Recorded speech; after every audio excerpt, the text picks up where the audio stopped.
रात के लगभग 1 बजे का वक्त था। एक औरत काले लिबास में लिपटी हुई और चेहरा काले कपड़े से ढका हुआ कब्रिस्तान में दाखिल हुई। उसने अपने हाथ में पकड़ी पोटली से इत्र की एक शीशी निकाली और उसकी कुछ बूंदें अपनी गर्दन और कलाई पर लगा ली।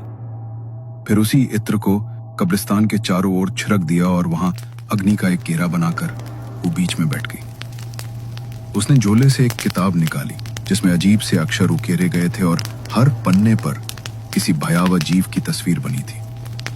वो औरत बेहद धीमे स्वर में उन शब्दों का उच्चारण करने लगी। फिर उसने अपनी हथेली पर एक चीरा लगाया और रक्त की कुछ बूंदें अग्नि के उस कुंड में टपकाने लगी। लगभग 2 घंटे की इस प्रक्रिया के बाद कब्रिस्तान में अचानक एक अजीब सी हलचल होने लगी। अग्नि की लपटों से एक भयानक आकृति प्रकट हुई। उस आकृति के सामने उसने एक बार फिर अपनी हथेली पर चीरा लगाया और रक्त की कुछ बूंदें उसे भेंट स्वरूप चढ़ा दी। मुझे जो चाहिए था वो मुझे मिल ही गया। अब सब कुछ बदल जाएगा सब कुछ। मेरा आह्वान क्यों किया है तूने? कह, कौन सी इच्छा पूरी करूं मैं तेरी?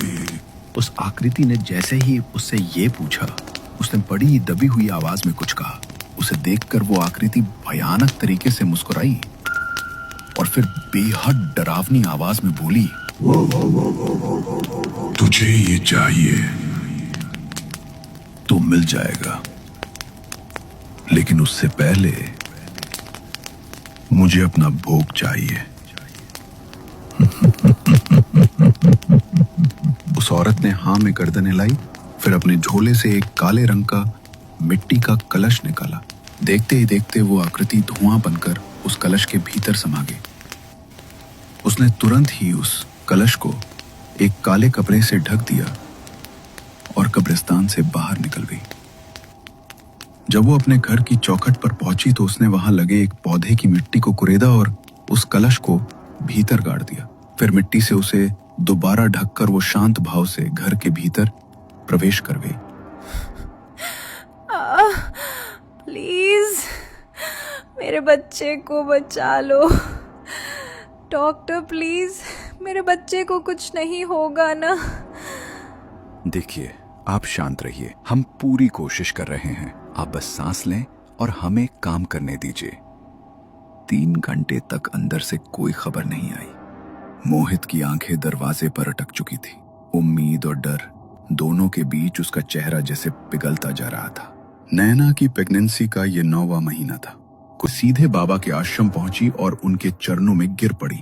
मैं जानती हूँ बाबा, मुझसे बहुत बड़ी गलती हुई है, लेकिन मेरी गलती की सजा मेरे बच्चे क्यों भुगत रहे? मैंने जो कुछ भी किया सिर्फ माँ बनने की खुशी के लिए किया था। तू नहीं जानती तूने कितना बड़ा पाप किया है। एक बच्चे को दुनिया में लाने के लिए तूने दूसरे के बच्चे की बलि देने से पहले एक बार भी नहीं सोचा। मैं जानती हूँ बाबा कि मैंने नैना के दोनों बच्चों की आत्मा का सौदा जिन से किया था, लेकिन मैं अपना पहला बच्चा नैना को ही देने वाली थी। मगर पता नहीं कैसे मेरे हर बच्चे को वो जिन अपने साथ लेकर जा रहा है। मैं ये दुख और बर्दाश्त नहीं कर सकती। अपनी आंखों के सामने अपने बच्चों को मरते हुए नहीं देख सकती मैं। जैसे तूने उसके बच्चों की बलि देते वक्त कुछ नहीं सोचा। उनकी आत्मा का सौदा तूने जिन से कर दिया, अब भी कुछ नहीं सोचेगा। उसने तुझे संतान दी, माँ बनने का सुख तुझे मिल गया ना, वो तो बस इतना ही करता है और फिर उन्हीं संतानों की बलि लेकर चला जाता है। तेरा कर्म अभी पूरा नहीं हुआ है। अभी तो सिर्फ 5 बलियां गई हैं। वो 2 और बलि लेकर जाएगा और इसे कोई नहीं रोक सकता। तुझे अपना कर्म तो भुगतना ही पड़ेगा। पल्लवी अपनी शादी के 8 साल बाद भी माँ नहीं बन पाई थी, इसलिए माँ बनने के लिए उसने एक गलत रास्ता अपनाया। उसने जिन की साधना की और अपनी संतान के बदले नैना के 2 बच्चों की आत्माओं का सौदा कर दिया। लेकिन जिन से किया गया सौदा कभी भी इतना आसान नहीं होता। जो दिखता है वो वैसा होता नहीं। वो जिसे जो कुछ भी देता है, समय आने पर वही उससे वापस भी ले लेता है। इस घटना को अब 2 साल बीत चुके थे। इन 2 सालों में पल्लवी अपने 2 और बच्चों को खो चुकी थी। जिन की 7 बलियां पूरी हो चुकी थी। भगवान की कृपा से नैना अब दोबारा मां बन चुकी थी। लेकिन पल्लवी अपनी आंखों के सामने अपनी ही गलती के कारण अपने 5 बच्चों को एक एक कर तड़पते हुए मरते देख चुकी थी। अब वो अपना मानसिक संतुलन खो बैठी थी। और उसका नया पता था मेंटल हॉस्पिटल का बेड नंबर 13। ताबीज पहनती उसका शरीर जलने लगता। जैसे तैसे करके 9 महीने बीते और 9 महीने बाद उसने फिर से एक बच्चे को जन्म दिया। लेकिन बच्चे के जन्म के बाद पल्लवी को हर पल ये डर सताने लगा कि कहीं वो साया फिर से नजर ना आ जाए और उसके बच्चे पर कोई संकट ना आ जाए। मुझे बहुत डर लग रहा है नवीन। ऐसा लग रहा है जैसे वो काला साया फिर से लौट आया है। हर रात मुझे लगता है कि वो हमारे आसपास ही है और कहीं हमारे बच्चे को फिर से कुछ ना हो जाए। तुम चिंता मत करो पल्लवी, हम घर में पूजा कराएंगे। पंडित जी कुछ दिन के लिए बाहर गए हैं, जैसे ही वो लौटेंगे हम तुरंत पाठ शुरू करवा देंगे। तुम परेशान मत हो और चलो थोड़ा आराम कर लो। नवीन ने बहुत मुश्किल से पल्लवी को समझाया, लेकिन इससे पहले कि पंडित जी उनके घर पूजा के लिए आ पाते, उससे पहले ही जैसा कि हर बार वो सिलसिला चलता आ रहा था, इस बार भी वैसा ही हुआ। पल्लवी के इस बच्चे की भी उसके जन्म के 1 महीने बाद मौत हो गई। मैंने कहा था ना, मैंने पहले ही कहा था, वो इस बार भी मेरे बच्चे को ले जाएगा। और देखो, वो ले गया फिर से। मुझे मेरा बच्चा वापस चाहिए, वापस चाहिए, मुझे मेरा बच्चा वापस चाहिए। नवीन की आंखों में भी आंसू आ गए। उसने पल्लवी को अपने सीने से लगाया और शांत किया। पल्लवी अपने 3 बच्चों को खो चुकी थी और अब उसकी मानसिक हालत दिन पर दिन खराब होती जा रही थी।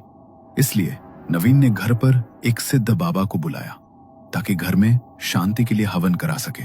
मगर बाबा ने जैसे ही घर में कदम रखा तो उन्हें उस शक्ति का आभास हो गया। माफ करना, लेकिन मैं तुम्हारे घर में किसी शांति के लिए कोई हवन नहीं कर सकता। उसे जिसने जागृत किया अब वही उसके परिणाम भुगतेगा। इस घर में भटक रही उस अतृप्त शक्ति को अब शांत नहीं किया जा सकता। क्या? लेकिन बाबा, मैं तो आपके पास बड़ी आस लेकर आया था। आप तो मुश्किल से मुश्किल परेशानियों का हल चुटकियों में निकाल देते हो। तो फिर आप हमारी समस्या को हल क्यों नहीं कर सकते? क्योंकि ये शक्ति खुद किसी के पीछे नहीं लगती, किसी ने इसे जगाया है और जागने के बाद ये तब तक शांत नहीं होता जब तक कि वो अपनी बलियों को पूरा ना कर ले। अब वो इतनी आसानी से शांत नहीं होगा। बाबा ने नवीन की बात का कोई जवाब नहीं दिया और चुपचाप उनके घर से लौट गए। लेकिन अगले दिन पल्लवी सीधे बाबा के आश्रम पहुंची और उनके चरणों में गिर पड़ी। मैं जानती हूँ बाबा, मुझसे बहुत बड़ी गलती हुई है, लेकिन मेरी गलती की सजा मेरे बच्चे क्यों भुगत रहे? मैंने जो कुछ भी किया सिर्फ माँ बनने की खुशी के लिए किया था। तू नहीं जानती तूने कितना बड़ा पाप किया है। इस घर में नहीं रहूंगी। मैं नहीं चाहती कि मेरे बच्चे पर इस मनहूस की नजर भी पड़े। अगर तुम चाहती हो तो हम यहाँ से चले जाएंगे पल्लवी, लेकिन बार बार तुम नैना को कोसना बंद करो प्लीज। अब घर से निकलते वक्त उसे कुछ मत कहना। पल्लवी अपने हस्बैंड नवीन के साथ एक अपार्टमेंट में शिफ्ट हो गई। धीरे धीरे उसकी डिलीवरी का दिन नजदीक आ रहा था और इस बार उसने एक बेटी को जन्म दिया। लेकिन जैसे ही उसकी बेटी का जन्म हुआ, उसे घर में कुछ अजीब सा महसूस होने लगा। उसे हर समय अपने आसपास एक साया महसूस होता। कई बार वो नींद में घबरा कर उठ जाती। उसकी बेटी अब 1 महीने की हो चुकी थी। तभी एक रात पल्लवी को कुछ बहुत अजीब महसूस हुआ। नींद में भी उसका पूरा शरीर मानो डर के मारे पसीने से भीग चुका था। वो अचानक से उठी तो कमरे की दीवार पर उसे एक परछाई पड़ती हुई दिखाई दी जो उसकी बच्ची की तरफ बढ़ रही थी। उसने जल्दी से अपनी बच्ची को गोद में ले लिया, लेकिन देखते ही देखते उसकी बच्ची बुरी तरह तड़पने लगी। नवीन, नवीन, जल्दी से उठो। देखो ना, हमारी बच्ची को क्या हो रहा है। वो साया, वो हमारी बच्ची को लेने आया है नवीन। तुम क्या बोल रही हो पल्लवी? कौन सा साया? कैसा साया?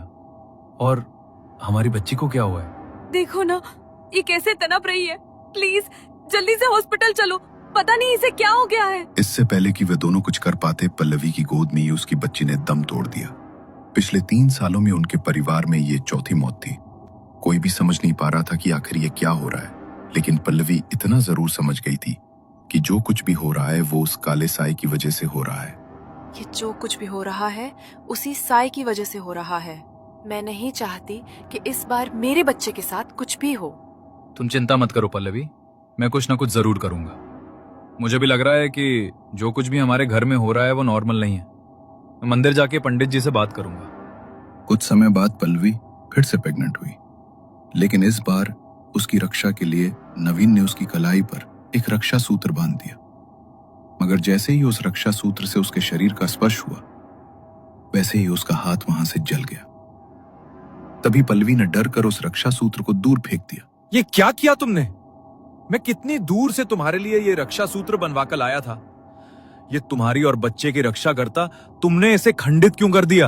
ये देखो, जहां जहां इस रक्षा सूत्र ने मुझे छुआ, मेरा हाथ जल गया। ना जाने मेरे साथ ही क्या हो रहा है। उस नैना की मनहूसियत अभी भी मुझ पर लगी हुई है। ओह गॉड, फिर से नैना। तुम थोड़ी देर शांत हो जाओ पल्लवी, हम कहीं और चलेंगे, और इस बार मैं हमारे होने वाले बच्चे को कुछ नहीं होने दूंगा। नवीन ने बहुत से बाबाओं से पल्लवी के लिए ताबीज बनवाए, लेकिन नैना अब एक सगी मां की तरह उस बच्चे का ध्यान रख रही थी। उसकी हर सांस, हर मुस्कान अब उस बच्चे के लिए थी। बच्चा अब 1 महीने का हो चुका था। सब कुछ सामान्य लगने लगा था, लेकिन एक रात जब सब गहरी नींद में थे, नैना की नाक में एक अजीब सी गंध आई, जैसे किसी पुराने इत्र की हल्की लेकिन रहस्यमयी खुशबू कमरे में फैल रही हो। नैना ने आंखें खोलकर देखा तो वैसी ही काली परछाई कमरे में घूम रही थी। उसका आकार धीरे धीरे बड़ा होने लगा, मानो कोई राक्षस हो। वो तुरंत बच्चे की ओर बढ़ी। ये देखकर नैना जोर से चिल्लाई। मोहित ने घबराकर तुरंत लाइट चालू की, लेकिन तब तक वो साया वहां से गायब हो चुका था। क्या हुआ नैना, तुम इतनी जोर से क्यों चिल्लाई? तुमने कोई बुरा सपना देखा क्या? वो काला साया फिर से आया था, जो मेरी काव्या को लेकर गया था। वो सौरभ की ओर बढ़ रहा था। मेरा सौरभ ठीक तो है ना? रिलैक्स नैना, सौरभ तो अपने पालने में सो रहा है। यहाँ पर कोई भी नहीं है। पक्का तुमने कोई बुरा सपना देखा है। नहीं, वो सपना नहीं था। मैंने अपनी आंखों से देखा है। वो वही साया था जो हमारी काव्या को लेकर गया था। प्लीज, आप सौरभ को पालने से लेकर आओ। नैना को इतना घबराया और कांपता हुआ देखकर मोहित का दिल बैठ गया। उसने बिना एक पल गवाए पालने की ओर दौड़ लगाई और सौरभ को जल्दी से अपनी गोद में उठा लिया। पर जैसे ही उसने बेटे को अपनी बाहों में लिया, उसका चेहरा सफेद पड़ गया। सौरभ एकदम शांत था। उसकी नन्ही सी छाती हिल भी नहीं रही थी। मोहित की सांसें जैसे रुक गई हों। उसने कांपते हाथों से सौरभ के चेहरे को सहलाया। सौरभ बेटा उठो ना। सौरभ की बॉडी तो बिल्कुल ठंडी पड़ चुकी है। सौरभ। वो तुरंत उसे अस्पताल लेकर गए, लेकिन जैसे ही वो अस्पताल पहुंचे तो डॉक्टर ने बताया कि बच्चा तो काफी देर पहले ही मर चुका है। पल्लवी भी इस बात को बर्दाश्त नहीं कर पाई, क्योंकि उसने अपना जो बच्चा नैना को पालने पोसने के लिए दिया था, उसकी भी जान चली हुई थी। मनहूस, मैंने तुझे अपने बच्चे को सौंपकर बहुत बड़ी गलती कर दी। मुझे पहले ही समझ जाना चाहिए था। जो औरत अपने ही 2 बच्चों को खा गई, वो मेरे बच्चे को कैसे जिंदा रहने देती? मेरी गोद उजाड़ दी तूने मेरा बच्चा छीन लिया। मेरा बच्चा, मेरा लाल, तू उसे भी खा गई। ये तुम कैसे बातें कर रही हो पल्लवी? इसमें बेचारी नैना की क्या गलती है? उसने अपना सब कुछ लगाया उस बच्चे के लिए, और अब जब वो पहले ही टूट चुकी है, तब तुम उस पर इल्जाम लगा रही हो। तुम्हें अंदाजा भी है वो किन हालात से गुजर रही है। मुझे भी सौरभ के जाने का उतना ही दुख है जितना तुम्हें है, लेकिन इस तरह पर पड़ी थी और बुरी तरह से तड़प रही थी। ये मेरी काव्या को क्या हो रहा है? उसका शरीर कांप रहा है। मोहित, उसकी आंखें देखो। कुछ करो मोहित, प्लीज कुछ तो करो। इससे पहले कि वो कुछ कर पाते, मोहित कुछ समझ पाते, उससे पहले ही काव्या की सांसें रुक चुकी थी। एक तो पहले ही नैना के दिल पर अपने एक बच्चे को खोने का गहरा दर्द था, और अब काव्या के जाने के बाद उसकी मानसिक स्थिति और भी बिगड़ गई। लेकिन ठीक तभी घर में एक नई उम्मीद ने दस्तक दी। नैना की जेठानी पल्लवी गर्भवती हो गई थी। मैं जानती हूँ नैना, इस वक्त तुम्हारे ऊपर दुखों का पहाड़ टूट पड़ा है। शायद मैं तुम्हारा ये गम कम नहीं कर सकती, लेकिन मैं तुमसे एक वादा करती हूँ, जब मेरी संतान इस दुनिया में आएगी तो तुम ही उसकी माँ बनकर उसे पालना। मैं चाहती हूँ कि मेरी संतान को वही ममता मिले जो तुम्हारे दिल में अभी भी जिंदा है। लेकिन दीदी, मैं कैसे माँ बन पाऊंगी? मैं तो अपनी ही बेटी को अपनी गोद में मरते हुए देख चुकी हूँ। मुझसे ये सब कैसे हो पाएगा दीदी? नहीं नैना, तुम मेरे लिए मेरी छोटी बहन जैसी हो और मैं तुम्हें इस हालत में नहीं देख सकती। अगर भगवान ने चाहा तो मेरी गोद फिर से हरी हो जाएगी और तुम्हारी भी, लेकिन मेरी इस संतान की माँ तुम ही बनोगी। इसकी जिम्मेदारी मैं अभी से तुम्हें सौंप रही हूँ। ये बात सुनकर नैना की आंखें भर आई। पल्लवी ने उसे गले से लगा लिया और उस टूट चुकी माँ को एक बार फिर जीने की वजह मिल गई। पूरे 9 महीने बाद पल्लवी ने एक प्यारे से बेटे को जन्म दिया और जैसा उसने वादा किया था, उसने अपने बच्चे को नैना की गोद में सौंप दिया। उस पल जैसे किसी माँ का अधूरा सपना फिर से पूरा हो गया था। ये दिन इतने स्थिर नहीं हैं। बहुत सारे नियम और प्रतिबंध हैं, लेकिन एक चीज कभी नहीं बदलती, खेल के प्रति प्यार। अपनी पसंदीदा टीम का समर्थन करना हमेशा विशेष होता है और अब आप इसे इस तरह से कर सकते हैं जिससे आपको कुछ लाभ भी मिले। मुझे 1x साइट मिली जहां आप लाइव मैचों के साथ क्रिकेट, फुटबॉल, टेनिस, यहाँ तक कि ई स्पोर्ट्स का भी अनुसरण कर सकते हैं। और सबसे अच्छी बात यह है कि अपनी टीम का उत्साह बढ़ाते हुए आप इस प्रक्रिया का आनंद भी ले सकते हैं और इसे अपने लिए उपयोगी बना सकते हैं। सब कुछ पूरी तरह से सुरक्षित और निजी है। जमा और निकासी क्रिप्टो करेंसी के माध्यम से की जाती है। किसी बैंक खाते की आवश्यकता नहीं, कोई व्यक्तिगत विवरण नहीं, पूरी तरह से गुप्त और नए उपयोगकर्ताओं के लिए एक स्वागत योग्य बोनस है। बस प्रोमो कोड UPON1 का उपयोग करें। लिंक द्वारा प्राप्त सभी विवरण पिन की गई टिप्पणी में है। अरे मेरा बेटा, मेरा लाल, कितना प्यारा है तू, बिल्कुल सपने जैसा लगता है। मम्मा तुझे बहुत सारा प्यार करती है बेटा, बहुत बहुत प्यार। मैं तुझे कभी खुद से दूर नहीं जाने दूंगी। नैना अब एक सगी माँ की तरह उस बच्चे का ध्यान रख रही थी। उसकी हर सांस, हर डॉक्टर प्लीज, मेरे बच्चे को कुछ नहीं होगा ना? देखिए, आप शांत रहिए, हम पूरी कोशिश कर रहे हैं। आप बस सांस लें और हमें काम करने दीजिए। 3 घंटे तक अंदर से कोई खबर नहीं आई। मोहित की आंखें दरवाजे पर अटक चुकी थी। उम्मीद और डर दोनों के बीच उसका चेहरा जैसे पिघलता जा रहा था। नैना की प्रेगनेंसी का ये 9वां महीना था। कुछ ही दिनों में उसका बच्चा इस दुनिया में आने वाला था, लेकिन अचानक तबीयत बिगड़ने के कारण उसे फौरन अस्पताल लाया गया। डॉक्टर्स भी हैरान थे कि मामला इतनी तेजी से कैसे बिगड़ गया। उन्होंने बच्चे को बचाने की हर कोशिश की, लेकिन सब बेकार गया। जैसे ही ऑपरेशन थिएटर का लाइट ऑफ हुआ और डॉक्टर साहब बाहर आए, मोहित ने कांपती आवाज में उनसे पूछा, डॉक्टर, मेरी पत्नी, मेरा बच्चा ठीक है ना? आप कुछ बोल क्यों नहीं रहे? वो दोनों ठीक तो है ना? I am really sorry mister Mohit. हमने आपके बच्चे को बचाने की बहुत कोशिश की, लेकिन कुछ ऐसी कॉम्प्लिकेशन हो गई कि हम उसे बचा ही नहीं पाए। ऐसा केस मैंने अपनी लाइफ में पहली बार देखा है। आप बस शुक्र मनाइए कि आपकी बीवी की जान बच गई, वरना हमारे लिए उन्हें बचाना भी मुश्किल हो जाता। वो पल मोहित की जिंदगी का सबसे भारी पल था। बेंच पर बैठते ही उसका चेहरा उसके दोनों हाथों में छप गया। लेकिन यह टूटने का वक्त नहीं था। उसे नैना को संभालना था।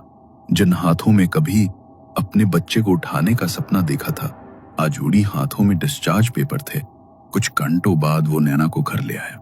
उसके जीवन के ऐसे मुश्किल समय में अब उसकी बेटी काव्या ही उसके जीने का जरिया थी। मम्मा उठो ना, देखो तो आपने सुबह से कुछ खाया भी नहीं है। अगर आप खाना नहीं खाओगी तो मैं भी खाना नहीं खाऊंगी।